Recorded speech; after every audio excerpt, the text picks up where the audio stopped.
Hi guys, Comilla জেলা দেবিদ্বার থানার ফতেহাবাদ ইউনিয়নের জগন্নাথপুর গ্রামের কামাল সাংবাদিকের বাড়ির মাজেদুল ইসলামের ছেলে এবং তার মাজেদুল ইসলাম সহ তার সাঙ্গপাঙ্গ দেখেন কত বড় জানোয়ার কিভাবে মানুষের অত্যাচার করে। দেখুন, এই যে গাছটা ভাঙছে, তারপরে নিজের মানুষকে মারছে, তারপরে আবার বলে তারাই নাটককারীরা আবার ওদের বিরুদ্ধে মামলা করছে। দেখুন,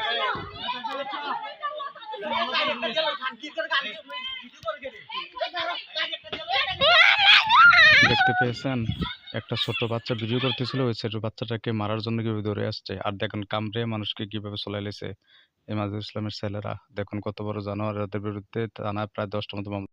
এই দেখুন নীল গেঞ্জিটা যেটা দৌড়ে আসছে লাঠি নিয়ে, দেখুন এটা হচ্ছে মাজেদুল ইসলামের ছেলে আসাদ, সাইফুলেরা মানুষ কিভাবে মারে। আর এরা এমন গ্রামের প্রত্যেকটা মানুষের সাথে ঝগড়া লাগে এবং 8-10টা এদের বিরুদ্ধে মামলা আছে থানা। এদের বিরুদ্ধে এখনই প্রতিরোধ করে তোলা যাচ্ছে। এরা আছে বিদেশে, এরা আরো জানোয়ার, এরা লাগিয়ে দেয় মানুষ।